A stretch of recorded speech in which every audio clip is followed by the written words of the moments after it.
Hello, Burbankers, and welcome back to the Mike and Roy Show. Roy and I are sitting here with one of the candidates who we're supporting for City Council in the upcoming general election, Juan Guillen. Juan, thanks for being with us. Thank you for having me. You know, everybody knows we support you. Everybody knows we support Doc Gordon. We support Dr. Gordon because he always listens to the concerns of the residents and addresses our issues. Can we count on you to do the same when you're elected on the City Council? Absolutely. Actually, I first threw my hat in the ring 4 years ago because I felt we had a council member that had been there too long. Instead of listening to the residents, he was telling them what was best for them. And I think that is a problem with our council, is they're telling us instead of listening to our concerns. I feel the same, you know, when I go to meetings. It really does seem like they've got their ideas and they've already made their decisions, and then they tell us what's best for us. And you're not going to do that to us, are you? Absolutely not. Yeah, we don't need another life coach. That's right. We've got enough of those already up there. All right. Hey, Juan, one of the things that we think is so neat about you is we've seen you at a lot of city council meetings when you're not running for office. That's a really wonderful thing. You are truly connected to the city. You're in a lot of service organizations.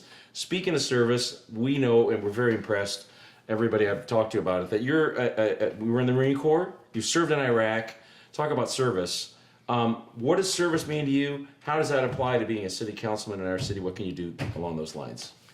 I think it comes from how I was raised, and I always believed in paying it forward, although we didn't have much when we were young or when I was younger. We had enough. And I remember even when we didn't have a lot of money, someone knocking on the door looking for a meal, and my dad wouldn't give them money, but he made them something to eat, and that stuck with me. And always paying it forward, and someone made great sacrifices to ensure that we had the freedoms that we have today. And so when I turned of the age, I went to college for a couple of years, and I said it's important for me to serve so that future generations don't have to serve, but ultimately the service carries on in the military after you leave. Yeah. Well, thank you for your service. Thank you. Yeah. I had a question for you. Roy and I and Save Burbank neighborhoods, much of the community is really concerned with this high-density, mixed-use, these projects that are coming down the pipeline. And we feel that a lot of them are sort of getting rubber stamped in. And I'm afraid Burbank's going to start looking like North Hollywood, Glendale. None of us are against all this development. We just think we should somehow encourage smart, thoughtful growth. What are your thoughts?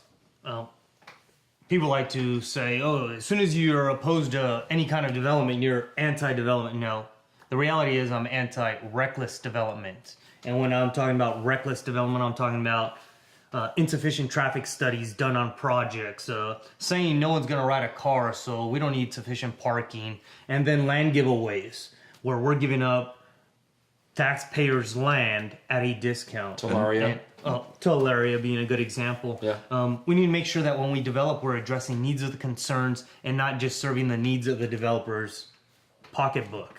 And that's what it seems like.